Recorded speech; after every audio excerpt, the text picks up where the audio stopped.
Ya kita dulu bareng-bareng mulai jalanin, saya cuma ikut aja, setiap minggu ikut. Saya ingat banget pengalaman pertama saya ikut, namanya dulu V-Cell. Ya, jadi kalau sekarang namanya WLT Cell, dulu namanya V-Cell, ya Victory Cell istilahnya ya. Itu Pak Onggi mulai mengadakan training. Itu saya ingat banget di tahun 2002 ya. Dan itu harus, saya ingat banget waktu itu di Hotel Rota di Jakarta di Jalan Sabang. Itu saya pertama kali datang ke training. Wah, seru juga ada training gitu kan. Tapi trainingnya itu menarik karena setiap orang peserta yang datang ke sana itu dipilih, nggak sembarangan orang. Ya, dipilih dan harus menandatangani komitmen. Wah, jadi belum apa-apa udah disuruh bikin komitmen ya. Saya ingat banget nih, kebetulan saya ketemu form komitmen saya, mungkin bisa dikasih lihat ya. Ini mahal nih, benar-benar buat saya bilang, saya bisa ketemu ininya ya, soft hard copy-nya, terus saya foto karena kan takut hilang ya. Nah ini menarik karena ada form komitmen yang harus ditandatangani, saya berkomitmen. Nah ini form komitmen yang saya tandatanganin. Lihat ya, ada mentor saya. Waktu itu mentor pertama saya adalah Pak Onggi Hianata. Nah, mentor kedua ini cici sepupu saya, kakak sepupu saya ya. Coba lihat, kalau kita lihat ya, ada 8 komitmen yang saya harus lakukan gitu kan. Lihat tanggalnya, tanggal 7 Mei tahun 2002. 2002. Aduh, sejarah ini sejarah, bukti sejarah. Harus dibingkai, ini harus dibingkai. Ya. Iya.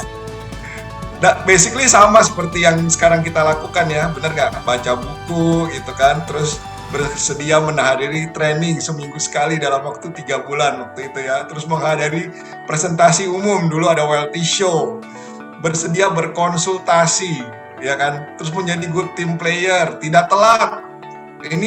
Ini satu habit, satu tradisi yang luar biasa banget dari FFG ya, dari dulu loh, ini dari tahun 2002 bahwa kita selalu ditanamkan, saya pribadi belajar banyak dari hal ini, bahwa tidak boleh telat, on time. Ya jadi benar-benar dari 2002 loh sis, ini maksudnya ini adalah budaya yang memang saya banyak belajar, saya belajar sekali dari FFG gitu ya. Wow, luar biasa. Ini betul-betul menandakan bahwa memang dari dulu sampai hari ini ya, aturan-aturannya FFG ya memang seperti itu ya bro ya. Ya, itu adalah menurut saya itu adalah habit ya, satu budaya, satu culture, satu value yang memang ditanamkan dari dulu gitu. Ini terbukti bahwa di tahun 2002 waktu kita start mulai bareng-bareng, memang habit itu yang ditanamkan sampai hari ini, on time or never. Itu yang saya bilang saya banyak belajar dari FFG gitu. Ya, dan pada saat yang tidak bisa ikut ya berarti lepas dengan sendirinya. Jadi yang bertahan betul-betul yang mau mengikuti habit itu dan mau menjadi orang yang lebih baik. Wow, ini komunitas luar biasa banget. Banyak sekali orang-orang ya yang berubah hidupnya gitu ya, hanya dalam waktu 2 malam 3 hari ikut training ini. Aku baru ngeliat gitu loh, begitu banyak orang-orang gitu ya di luaran sana itu punya masalah yang seperti itu gitu. Nah, terus aku pun juga waktu itu mengalami pemulihan luar biasa setelah aku ikut bootcamp. Jadi aku kena sekali, aku belajar banyak sekali tentang forgive and forget gitu. Karena memang waktu itu hubungan aku dengan ayahku gitu ya, itu nggak harmonis gitu loh. Jadi ayah saya itu mendidik kita semua anak-anaknya gitu ya, mendidik dengan sangat-sangat disiplin, jadi hampir kayak military malah gitu ya, dengan sangat disiplin dan itu hampir tidak pernah saya merasakan yang namanya pelukan seorang ayah gitu. Saya hampir tidak pernah merasakan yang namanya dicium gitu oleh seorang ayah gitu. Dan banyak lagi hal-hal yang in the past yang membuat saya marah sama ayah saya gitu. Dan waktu saya di bootcamp itu saya baru sadar bahwa sebenarnya saya penuh dengan anger dengan ayah saya saat itu gitu. Nah akhirnya begitu pulang dari bootcamp itu benar-benar aku minta maaf gitu ya, aku minta maaf sama ayah aku gitu kan, dan istilahnya aku juga memaafkan ayah aku karena aku ingat banget ada satu kata-kata dari Pak Onggi. Beliau mengatakan bahwa apapun yang orang tua kita lakukan in the past, mereka itu masih orang tua kita gitu. So aku pegang itu gitu loh, pegang kata-kata itu. Jadi apapun yang ayah saya sudah lakukan in the past is all in the past. Tapi beliau tetap ayah saya gitu. Nah itu amazingnya from that point on, mulai dari aku pulang bootcamp sampai selama 7 tahun sebelum beliau meninggal, itu terjadi pemulihan yang luar biasa banget ya. Hubungan aku dengan ayahku itu jadi sangat-sangat dekat sekali. Bahkan ayahku tuh setiap hari, bahkan hampir setiap hari kita telepon-teleponan. Dan aku biayain keperluan kehidupan ayahku sampai detik-detik terakhir di rumah sakit. So aku punya kesempatan itu, dan itu really amazing gitu, very amazing. Jadi in the last 7 years of my dad's life gitu ya, I have that chance gitu, I have that chance untuk aku bisa merasakan bagaimana aku bisa mempunyai seorang ayah yang benar-benar mencintai aku. My life is a lot of untold story, but because you guide me to explain from the beginning, I want to share a little bit what happened in the beginning. One of the traumatized moment for me, but also where I take all the power to become what I am today. You know, at the moment when I was 26 years old, they introduced me neural marketing. I just joined, and as I just say now, Papa Sugianto Segundo come in Cameroon to explain to me to go in Indonesia and put me in one global training, and inside the training, the name is bootcamp. The way I changed totally my life. Pada saat kita awal-awal bahkan sebetulnya tuh nggak ada aturan harus siapa dulu, pokoknya orang yang kita kenal gitu kan, orang-orang yang dekat, saudara, kakak, sepupu gitu kan, istilahnya tuh yang kalau kita tahu bahwa ini adalah kita punya circle of influence dan circle of our friends gitu kan, relatif kita. Nah pada saat Ibu Yudani ngajak saya ke bisnis ini, ya otomatis nomor satu yang diingat adalah sepupu-sepupu yang sama-sama main bowling, sepupu yang sama-sama main tenis. Jadi selain dari saudara-saudara yang lain ya, David udah nomor 1 diajakin. Sebetulnya selain David, sepupu yang lain juga diajakin, betul ya Fit ya? Jadi kalau bilang tuh sepupu saya yang join itu not only David, ada beberapa juga yang join pada saat itu gitu. Nah cuma yang memang bersama-sama saya terus-menerus 20 tahun adalah David. So we were so close dari dulu. Nah dalam perjalanan menjalankan bisnis itu gimana? Saya sangat beruntung karena saya mempunyai leader-leader yang sangat luar biasa, Ibu Yuliani, Ibu Floren, Pak Matias, dan Pak Umi Hianata. Jadi kalau mau ditanya, apakah saya membimbing David sendirian? Jawabannya no, karena sebetulnya dari awal pertama kali kami mulainya tuh more or less the same, bareng-bareng. Jadi kami pun bertumbuh bareng, growing bareng, belajarnya bareng-bareng, dan kita belajarnya benar-benar bareng Bu Yudani, ya kan? Belajarnya jadi ke Bu Yudani, belajar ke Bu Floren, ke Matias, dan ke Pak Umi Hianata, ya kan? Jadi sebetulnya nggak ada istilah saya ajak dan saya ajarin David sendiri, enggak. Actually itu kita bersama-sama, jadi belajar bareng ya. But I can say that David ini the trust to us itu luar biasa sekali. Jadi benar-benar hanya follow, trust and follow. Dan itu menyebabkan istri kami masih terus bersama-sama gitu, keep growing together. He just trust and follow us gitu. On the proses saya lihat justru upline-nya ini jago. Hera, Yuliani ya. Mereka benar-benar jago bisa melihat potensi seseorang dan bisa menggali dream dan misi dan visi seseorang. Karena menurut saya memang ini penting sekali dalam membangun satu organisasi bisnis jaringan yang besar. Karena bekalnya memang harus punya dream yang besar, harus punya visi dan misi yang besar. Apa yang kita lakukan sebenarnya dalam bisnis ini, indirectly sebenarnya kita semua ini pelaku bisnis jaringan yang punya jaringan gitu ya. Khususnya teman-teman punya jaringan yang sangat besar. Tanpa disadari kita menjadi orang tuanya orang asuh. Nah kenapa kita bilang begitu? Contoh kasus saja dari sharingnya Tita tadi, dengan perubahan seorang Tita misalnya ke bootcamp 1, bootcamp 2 dan berbagai training, itu kan membentuk karakter seseorang menjadi punya visi yang lebih besar dan sebagainya, dan itu meningkatkan kualitas hidup seseorang, dan itu akan memberi dampak kepada next generation. Nah, pada saat dia meningkat taraf hidupnya dia, ya, baik secara mental, karakter, dan finansial itu tumbuh, berarti anak-anaknya kan dapat pendidikan yang bagus nanti. Anak-anaknya mendapat kesejahteraan hidupnya. Nah, sedangkan satu pasang orang tua gitu ya, sepasang orang tua bisa jadi punya 2 anak, bisa jadi punya 3 anak, ya di beberapa negara tertentu kadang-kadang punya 10 anak. Berarti kan orang tua ini kan menjadi orang tuanya anak-anak itu. Tanpa disadari kita ini sudah menjadi orang tua asuh di seluruh dunia.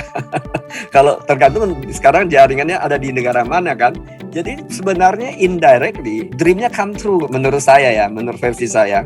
Why do you stay in this business even though there's so many challenges? Yes, I want to say that I was really lucky. Lucky because when I find the in 2010 I come in Indonesia more than 8 times. But why I come? Because I found people, I can feel that. It's my first time I can see Papa Sugianto, Mama Aileen, Papa Onki. You understand? I can feel through the training, through their own love, through the way they treat me that I'm in the right place and right moment. I can feel the leadership. I can feel something that they want really to make me to become a new person. They want to change my life. And it's why I come also in training, and through the training, believe in me. I didn't receive in all my life. I study, I have a lot of background. But how come in a certain area I can feel like I'm in the heaven? I try to come many times because when I come every time, I can bring something new. My mind become new, my way to see things become new, my way to think become new, especially in the positive area. And believe in me, I cannot stop to come because until today, I will never stop to come because for me, is the area being with them is always every day try to update the mindset, update the way to see the feeling. Banyak banget lah kalau berbicara, banyak banget. Cuman satu hal yang paling saya ingin tekankan, David itu have a very pure heart, ya. Very pure heart. Dia ketika misalnya contoh membimbing tim dan sebagainya, berteman. Orang yang gini loh, kalau misalnya kita berteman sama orang kan kita suka melihat dia niatnya seperti apa, gitu kan. Mencari sesuatu itu karena saya punya keuntungan apa enggak dan sebagainya. David tuh not that kind of people gitu loh. Dia personality-nya nggak seperti itu. Dia tuh very sincere, sangat sincere lah. Terutama misalnya contoh berteman dengan apakah itu timnya, apakah itu crossline dan sebagainya ya. Dan juga terhadap orang-orang lain. So among all the good quality ya, yang menarik banget adalah yaitu pure heart. Saya cuma lihat sih simple aja sih. Saya cuma lihat adalah hatinya Mbak Tita itu sangat puzzle loh. Kalau puzzle kan, kalau kita main puzzle itu kan puzzle gitu ya, ngepas gitu ya. Dan itu sangat ngepas sama FFG. Jadi walaupun dia punya, kan setiap orang itu ada satu panggilan di dalam dia punya hidup ya. Dan walaupun dia punya usaha seperti itu, di dalam dia punya company ya. Tapi dia punya puzzle itu pas gitu. Nah, tapi yang pasti saya tahu dan saya lihat hatinya adalah hati di mana yang saya lihat pada para leader saya. Orang yang ingin menolong orang lain dan itu jauh lebih besar. Karena walaupun dia punya company, dia bukan hanya fokus gitu ya sama company, tapi dia benar-benar pengen bantu orang. Nah ini buat saya ini udah satu koneksi yang sangat pas dengan hati para leader saya yang saya kenal. Ya, ada Pak Onggi, ada Ibu Floren, Pak Matias, Ibu Yuliani. Jadi nggak ada satu alasan pun maupun kesibukan apapun di luar sana yang bisa menggagalkan panggilan yang sebenarnya Tuhan kasih di dalam hidup kita. Dia tuh selalu ada gitu loh. Jadi jangan pernah kepikiran kalau he's gone. Never. That is David. David itu dari awal saya tahu dia gitu loh. He's a pure heart. Tahu nggak Asma tentang pure heart itu apa? He's a man with the pure heart. That is David. Sehingga and then dia itu adalah a family man. So kalau seandainya cara dia terhadap keluarganya itu yang dia lakukan di dalam tim ini gitu. Kita kalau bersama-sama dengan FFG ya, apalagi Pak Onggi tuh idenya tuh pokoknya the rule is no rule, that is Pak Onggi ya. Mesti benar-benar basket gitu ya untuk ngerti gitu, karena bukan cuma sekedar hanya didikan untuk bagaimana berjuang teori gitu. Yang kita lakukan tuh berjuang gila-gilaan gitu secara praktek dan diterapkan di kehidupan. Ya, jadi kalau misalnya gini loh, kalau misalkan sekarang ya orang-orang katakan di bawahnya dia, aku tuh tahu kalau dia pasti jaga. He will try the best. Jadi itu loh, kelihatannya ada, kelihatannya nggak ada, tapi dia di situ gitu loh, David. Aku nggak pernah ada rasa kalau seandainya dia memperlakukan ini is a family, so he won't out. Dan aku appreciate banget, I really appreciate. Jadi gitu loh, nggak pernah ada rasa di luar area itu David. So aku benar-benar dari kesempatan ini, Faye, I really love you, I really appreciate apapun gitu loh, semua perjuangan yang lu lakukan ya. And then I'm so really blessed you are in the team of kita gitu ya. Terus kemudian juga you are always there gitu. Aduh, ya inilah FFG Bu ya. Kita cuma tidak menjalankan bisnis, tapi FFG itu seperti keluarga. A family, you are a sister, it's a family. Pak Suji, what was your first impression about Dr. Raul? The first time I don't know, when I fly to Cameroon and then find Dr. Raul, I don't know what kind of person I can meet in there. He picked me up from the airport and then bring me to the hotel. And then I wait for him. The first day, the second day, the third day, the fourth day, not yet come. And then I call him.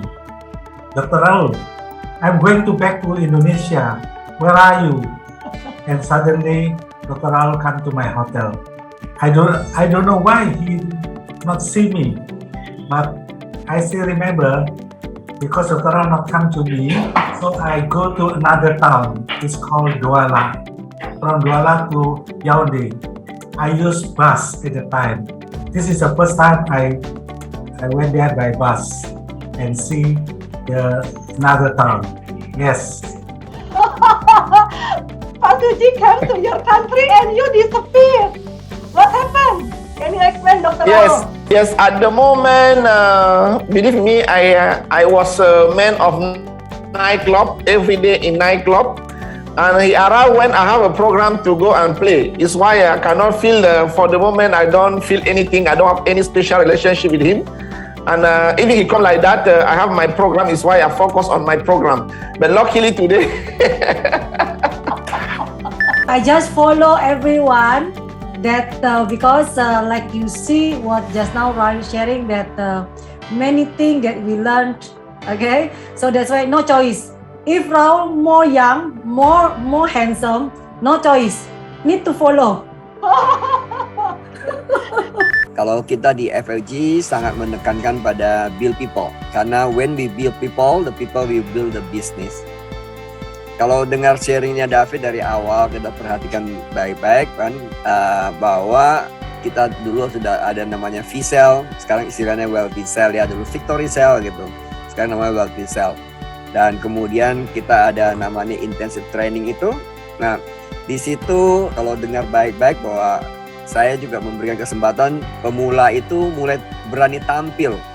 Jadi setelah mereka lulus sekian sesi, mereka mulai tampil walaupun bukan hanya topik sederhana aja, misalnya bukan edifikasi saja, no crosslining atau apa gitu. So dari situ kan sebenarnya indirectly melatih mereka menjadi seorang leader. Dan saya tahu bahwa bisnis jaringan intinya bukan jual produk. Memang produk itu penting, produk itulah yang generate income pada kita. Tapi who move the product? People move the product. Disitulah peranannya FFG, sehingga FFG banyak menekankan pada membuild people, khususnya di samping skill ya, di samping skill dalam membangun jaringan, kita juga membangun tentang personal growth-nya setiap individu, including myself di FFG gitu. Saya ada di bawah bimbingan Pak Onggi, itu membuat bagaimana cara membina hubungan dengan semua teman-teman yang kita kenal lewat melalui bisnis ini, itu jadi ada kekeluargaan tuh. Jadi dibinanya tuh dengan secara hubungan kekeluargaan. Jadi kalau berantem sama Mbak Tita atau misalnya ngomong dia misalnya nggak terima, ya saya senangnya gini, diantara kita berdua karena udah link heart. Nah itu yang diajarkan dan yang kami sangat mendapat berkat pelajaran itu dari Pak Onggi Hianata. seru sekali untuk memang namanya kita bina hubungan ya, para upline dan downline itu memang satu hal yang indah gitu. Hubungan yang indah harus ada bumbunya memang. Bisnis jaringan sebenarnya bukan intinya bukan jual produk, tapi benar-benar bisnis jaringan itu adalah membangun manusia. Dan disinilah peran FFG untuk membangun manusia tersebut. Waduh, itu keren Pak, itu luar biasa.